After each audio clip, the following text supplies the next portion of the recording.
ಗಿಲ್ಲಿ ನಟನಿಗೆ ದೊಡ್ಡ ಮನೆಯಿಂದ ಆಶೀರ್ವಾದ ಸಿಕ್ಕಿದೆ. ಗಿಲ್ಲಿಯೇ ಬಿಗ್ ಬಾಸ್ ಸೀಸನ್ 12ನೇ ವಿನ್ನರ್.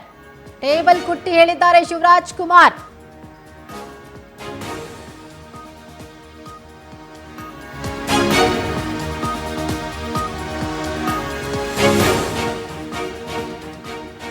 ಬಿಗ್ ಬಾಸ್ ಸೀಸನ್ 12ರ ವಿನ್ನರ್ ಯಾರು ಅನ್ನೋದರ ಕುರಿತಾಗಿ ಇದೀಗ ಶಿವರಾಜ್ ಕುಮಾರ್ ಮಾತನಾಡಿದ್ದಾರೆ. ಟೇಬಲ್ ಕುಟ್ಟಿ ಹೇಳಿದ್ದಾರೆ, ಬಿಗ್ ಬಾಸ್ ನಲ್ಲಿ ಗಿಲ್ಲಿ ಅಂದ್ರೆ ನನಗೆ ತುಂಬಾ ಇಷ್ಟ. ನ್ಯಾಚುರಲ್ ಆಗಿ ಆಟ ಆಡುವ ಗಿಲ್ಲಿ ನನಗೆ ಇಷ್ಟ. ಗಿಲ್ಲಿ ತುಂಬಾನೇ ಒಳ್ಳೆಯ ವ್ಯಕ್ತಿ, ಚೆನ್ನಾಗಿ ಆಟ ಆಡ್ತಾನೆ. ಗಿಲ್ಲಿ ಸ್ಟೈಲ್ ಅಲ್ಲೇ ವಿಶ್ ಮಾಡಿದ್ದಾರೆ ನಟ ಶಿವಣ್ಣ. ದೊಡ್ಡ ಮನೆಯ ವಿಶ್ ಸಿಕ್ಕಿರೋದು ಗಿಲ್ಲಿ ಸ್ಟೈಲ್ ನಲ್ಲೇ ವಿಶ್ ಮಾಡಿದ್ದಾರೆ ನಟ ಶಿವಣ್ಣ. ದೊಡ್ಡ ಮನೆ ಆಶೀರ್ವಾದ ಸಿಕ್ಕಿದೆ. ಗಿಲ್ಲಿ ನಟನಿಗೆ ದೊಡ್ಡ ಮನೆಯಿಂದ ಆಶೀರ್ವಾದ ಪಡ್ಕೊಂಡಿದ್ದಾರೆ.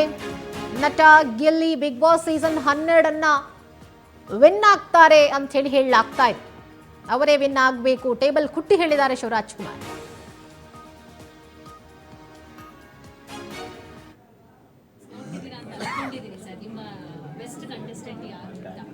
ಯೂಶುವಲಾಗಿ ಅಷ್ಟು ನನಗೆ ಗಿಲ್ಲಿ ನಟ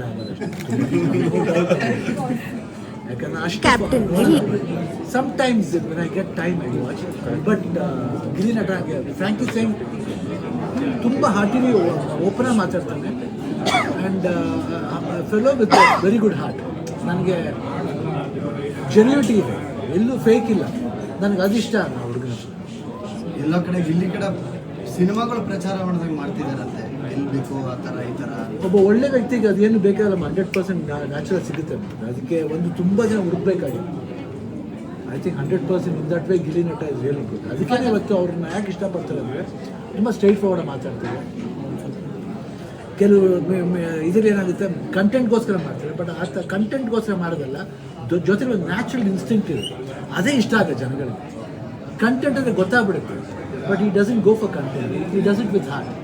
ನೀವು ಬಿಜಿ ಇರ್ತೀರಿ, ಯಾವತ್ತಾರ ನೋಡಿದ್ದೀರಾ? ಯಾಕಂದರೆ ನೀವು ಕೂಡ ಡಿ ಕೆ ಅಲ್ಲಿ ಇಲ್ಲೆಲ್ಲ ನಿಮ್ಮ ಒಂದು ಜಡ್ಜ್ ಆಗಿದ್ದಂಥ ಸಂದರ್ಭದಲ್ಲೂ ಗಿಲ್ಲಿ ಆ್ಯಕ್ಟ್ ಮಾಡಿದ್ರು ಸ್ಟೇಜಲ್ಲಿ. ಸೊ ಬಿಗ್ ಬಾಸ್ ಎಲ್ಲ ಆಟ ಆಡ್ತಿರೋದು ಏನಾದ್ರು ನೋಡಿದ್ರೆ? ನಾನು ಅಷ್ಟು ನೋಡಿದ್ಮೇಲೆ, ಬಟ್ ಐ ಕ್ಯಾನ್ ಇಮ್ಯಾಜಿನ್. ನಾವು ಇವಾಗ ಇಮ್ಯಾಜಿನ್ ಮಾಡುವ ಹೆಂಗೆ ಆಡ್ಬೋದು ನಾನು ಇಮ್ಯಾಜಿನ್ ಮಾಡಿ. ಬಿಕಾಸ್ ಒಂದು ಕೋಪನೂ ಇದೆ, ಸಾಫ್ಟ್ನೆಸ್ಸು ಇದೆ, ಆಮೇಲೆ ಏನಂತೀವಿ ಒಂಥರ ನಾಟಿನೆಸ್ ಇದೆ. I think in all that is very good. ನಾಳೆ ಎಲ್ಲ ನಾಡಿದ್ದು ಫಿನಾಲೆ ಅಣ್ಣ ಗೆಲ್ಬೋದು ಅಂತ ಅನ್ಸುತ್ತೆ ನಿಮಗೆ ಅದನ್ನ ನೋಡಿರೋದ್ರಿಂದ? ಅವರೇ ಗೆಲ್ಲೋದಿಲ್ಲ. ಫಸ್ಟ್ ಟೈಮ್ ಅನ್ಸುತ್ತೆ ಪೊಲಿಟಿಷಿಯನ್ಸ್ಗಳು ಕೂಡ ಗಿಲ್ಲಿ ಪರ ನಿಂತಿರೋದು. Good, very nice. Shivanna sir, ಅವ್ರದ್ದೇ ಸ್ವ್ಯಾಗು ಮತ್ತೆ ಸ್ಟೈಲ್ ನಲ್ಲಿ ನೀವು ವಿಶ್ ಮಾಡ್ತಿದ್ರಿ ತುಂಬಾ ವೇದಿಕೆಗಳಲ್ಲಿ ಗಿಲ್ಲಿಗೆ. ಸೊ ಅದನ್ನ ಮತ್ತೊಮ್ಮೆ ಐ ಥಿಂಕ್ ಆಗಲೇ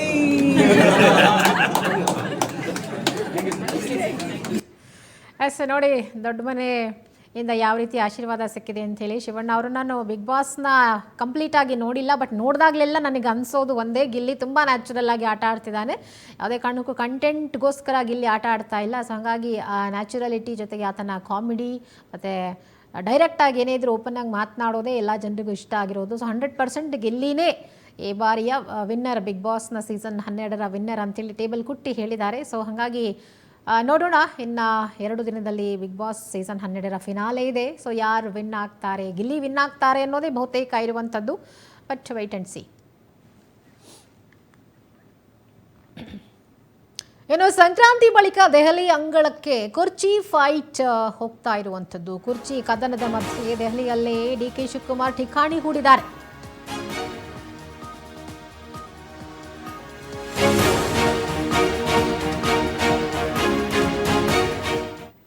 ಸಂಕ್ರಾಂತಿ ಬಳಿಕ ದೆಹಲಿಯ ಅಂಗಳಕ್ಕೆ ಕುರ್ಚಿ ಫೈಟ್, ಕುರ್ಚಿ ಕದನದ ಮಧ್ಯೆ ದೆಹಲಿಯಲ್ಲೇ ಡಿ.ಕೆ. ಶಿವಕುಮಾರ್ ಠಿಕಾಣಿ ಹೂಡಿದ್ದಾರೆ. ದೆಹಲಿಯಲ್ಲೇ ಡಿಸಿಎಂ ಡಿ.ಕೆ. ಶಿವಕುಮಾರ್ ರಣತಂತ್ರವನ್ನ ರೂಪಿಸುತ್ತಿದ್ದಾರೆ. ಖರ್ಗೆ ರಾಹುಲ್ ಗಾಂಧಿ ಅವರನ್ನ ಭೇಟಿಯಾಗಿದ್ದಾರೆ ಡಿಸಿಎಂ. ರಾಹುಲ್ ಭೇಟಿ ಬಳಿಕ ಡಿಸಿಎಂ ಡಿ.ಕೆ. ಫುಲ್ ಖುಷಿಯಾಗಿದ್ದಾರೆ. ಕೊನೆಗೂ ರಾಹುಲ್ ಗಾಂಧಿ ಅವರನ್ನ ಭೇಟಿ ಮಾಡಲಿಕ್ಕೆ ಅವಕಾಶ ಸಿಕ್ಕಿದೆ. ಚರ್ಚೆ ನಡೆಸಿದ್ದಾರೆ ಡಿ.ಕೆ. ಶಿವಕುಮಾರ್. ಎಸ್ ನೋಡಿ, ನಾವು ದೃಶ್ಯಗಳಲ್ಲಿ ತೋರಿಸ್ತಾ ಇದ್ದೀವಿ. ರಾಹುಲ್ ಗಾಂಧಿ ಅವರನ್ನ ಮೀಟ್ ಮಾಡಿದ್ದಾರೆ ಡಿ.ಕೆ. ಶಿವಕುಮಾರ್. ಮೀಟ್ ಮಾಡಿ ಮಾತುಕತೆ ನಡೆಸಿದ್ದಾರೆ. ನಾಯಕತ್ವ ಬದಲಾವಣೆಯ ವಿಚಾರವಾಗಿ ಒಂದು ಮಹತ್ವದ ಚರ್ಚೆ ನಡೆದಿದೆ ಅಂತ ಹೇಳಲಾಗ್ತಾ ಇದೆ. ನಿನ್ನೆ ಹೋದಂಥವರು ಡೆಲ್ಲಿಗೆ, ಅಲ್ಲೇ ಠಿಕಾಣಿ ಹೂಡಿದ್ದಾರೆ. ಖರ್ಗೆ ಅವರ ನಿವಾಸಕ್ಕೆ ಹೋಗಿ ಅಲ್ಲಿ ಒಂದು ಸುತ್ತಿನ ಮಾತುಕತೆ ಆಯಿತು. ಅದಾದ ಬಳಿಕ ರಾಹುಲ್ ಗಾಂಧಿ ಅವರನ್ನು ಮೀಟ್ ಮಾಡಲಿಕ್ಕೆ ಸಮಯ ಸಿಕ್ಕಿರಲಿಲ್ಲ. ಇವತ್ತು ಇಬ್ಬರು ಒಟ್ಟಿಗೆ ಇದ್ದಾರೆ, ರಾಹುಲ್ ಗಾಂಧಿ ಖರ್ಗೆ ಇಬ್ಬರನ್ನು ಕೂಡ ದೆಹಲಿಯಲ್ಲಿ ಮೀಟ್ ಮಾಡಿದ್ದಾರೆ ಡಿಕೆ ಶಿವಕುಮಾರ್. ಡೆಲ್ಲಿಯಿಂದ ಬಂದ ಮೇಲೆ ಏನಾದರೂ ಗುಡ್ ನ್ಯೂಸ್ ಕೊಡ್ತಾರಾ? ರಾಹುಲ್ ಭೇಟಿ ವೇಳೆ ಚರ್ಚೆ ಆಗಿದ್ದನ್ನೆಲ್ಲ ಹೇಳೋಕ್ಕಾಗಲ್ಲ. ಹೌದು, ಅದನ್ನ ಯಾವುದನ್ನು ಡಿಸ್ಕ್ಲೋಸ್ ಮಾಡಲಿಕ್ಕಾಗಲ್ಲ. ದೆಹಲಿಯಲ್ಲಿ ಡಿಸಿಎಂ ಡಿಕೆಶಿ ಮಾರ್ಮಿಕ ಮಾತನಾಡಿದ್ದಾರೆ, ಅವರವರು ಸೀಕ್ರೆಟ್, ಅದನ್ನ ಯಾವುದನ್ನು ಬಾಯ್ಬಿಟ್ಟು ಹೇಳಕ್ಕಾಗಲ್ಲ. ರಾಷ್ಟ್ರ ರಾಜಕಾರಣದ ಬಗ್ಗೆ ಚರ್ಚೆ ಮಾಡಿದ್ದೀವಿ ಅಷ್ಟೇ ಅಂತ ಡಿಕೆ ಶಿವಕುಮಾರ್ ಹೇಳಿದ್ದಾರೆ. ಇನ್ನು ಮಲ್ಲಿಕಾರ್ಜುನ ಖರ್ಗೆ ಅವರನ್ನ ಭೇಟಿಯಾಗೋದು ಸಹಜ, ಬೇರೇನು ಮಾತನಾಡೋಕೆ ನಾನು ತಯಾರಿಲ್ಲ ಅಂತ ಡಿಕೆ ಶಿವಕುಮಾರ್ ಹೇಳಿದ್ದಾರೆ. ನಾವು ಕಾರ್ಯರೂಪವನ್ನು ಮಾಡ್ತೀವಿ. ಸರ್, ಈಗ ಹೇಗೂ ಅಸ್ಸಾಂ ಸಂಬಂಧಪಟ್ಟಂಗೆ ಚರ್ಚೆ ಆಗಿದೆ. ಅದಾದ ಬಳಿಕ ತಾವು ರಾಹುಲ್ ಗಾಂಧಿ ಅವ್ರನ್ನ ಭೇಟಿ ಆದ್ರ? ನೋಡಪ್ಪ, ಅವೆಲ್ಲ ನಾನು ನಿಮಗೆ ತಿಳ್ಸೋಕ್ಕಾಗಲ್ಲ. ನೀವೇ ಕೆಲವೆಲ್ಲ ಫೋಟೋಗಳು ಹಾಕಿದ್ದೀರಲ್ಲ ಸರ್. AICC ರಿಲೀಸ್ ಆಗಿರೋ ಫೋಟೋ ಸರ್. ಒಟ್ಟೊಳಗೆ ಆಯಿತು, ಏನಾದ್ರು AICC ರಿಲೀಸ್ ಆಗಿದೆಯೋ ಎಲ್ಲಿಂದ ರಿಲೀಸ್ ಆಗಿದೆಯೋ ಗೊತ್ತಿಲ್ಲ ನನಗೆ. ಒಟ್ಟೊಳಗೆ ನಾವೆಲ್ಲ ಕೂತ್ಕೊಂಡು ಚರ್ಚೆ ಮಾಡ್ತಾ ಇರೋದು ರಾಷ್ಟ್ರದ ರಾಜಕಾರಣ, ಅದರಲ್ಲಿ ಎಲೆಕ್ಷನ್ ಇದು. ಅದಕ್ಕೆ ರಾಷ್ಟ್ರದ ಕೆಲವು ಸ್ಟೇಟ್ ಎಲೆಕ್ಷನ್ ನಡೆಯೋ ವಿಚಾರದಲ್ಲಿ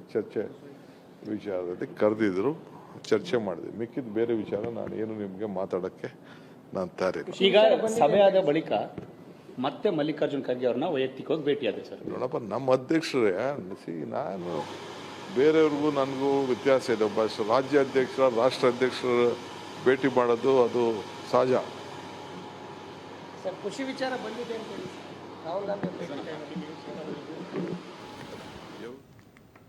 ಇನ್ನು ಲಕ್ಕುಂಡಿಯ ಉತ್ಖನನ ಸ್ಥಳವನ್ನ ನಿರ್ಬಂಧಿತ ಪ್ರದೇಶ ಅಂತ ಹೇಳಿ ಇದೀಗ ಘೋಷಣೆ ಮಾಡಲಾಗಿದೆ. ಗದಗ ಜಿಲ್ಲಾಧಿಕಾರಿ ಸಿಎನ್ ಶ್ರೀ ಆದರ್ಶ್ ಆದೇಶ ಮಾಡಿದ್ದಾರೆ.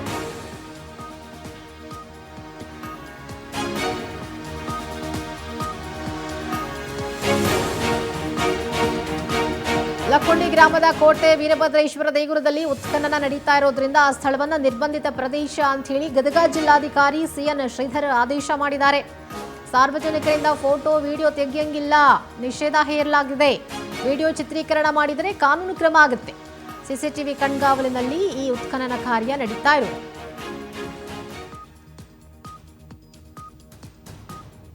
ಮೈಸೂರು ಪುರಾತತ್ವ ಇಲಾಖೆಯಿಂದ ಸುಮಾರು 25 ಲಕ್ಷ ಹಣ ಕೂಡ ರಿಲೀಸ್ ಆಗಿದೆ ಉತ್ಖನನ ಕಾರ್ಯಕ್ಕೆ. ಲಕ್ಕುಂಡಿಯಲ್ಲಿ ಯಾವಾಗ ಈ ಥರದ ಒಂದು ನಿಧಿ ಸಿಕ್ತೋ ಈಗ ದೇವಸ್ಥಾನದ ಸುತ್ತಮುತ್ತ ಮತ್ತೆ ಅದೇ ರೀತಿ ನಿಧಿ ಸಿಗಬಹುದು ಅನ್ನುವಂಥ ನಿರೀಕ್ಷೆಯಿಂದ ಉತ್ಖನನ ಕಾರ್ಯವನ್ನು ಕೈಗೊಳ್ಳಲಾಗಿದೆ. ಹೀಗಾಗಿ ಅದರ ಫೋಟೋ ವಿಡಿಯೋ ಯಾರೂ ತೆಗೆಯಂಗಿಲ್ಲ, ತೆಗೆದರೆ ಅವರ ಮೇಲೆ ಕಾನೂನು ಕ್ರಮ ಆಗತ್ತೆ ಅಂಥೇಳಿ ಸಾರ್ವಜನಿಕರಿಗೆ ನಿರ್ಬಂಧ ಮತ್ತು ನಿಷೇಧ ಹೇರಲಾಗಿದೆ. ಕೇವಲ ಮಾಧ್ಯಮಗಳಿಗೆ ಮಾತ್ರ ಅಲ್ಲಿ ಅವಕಾಶ, ಅಂದರೆ ನಡೀತಾ ಇದೆಯಲ್ಲ ಅದನ್ನು ತೋರಿಸ್ಲಿಕ್ಕಷ್ಟೇ.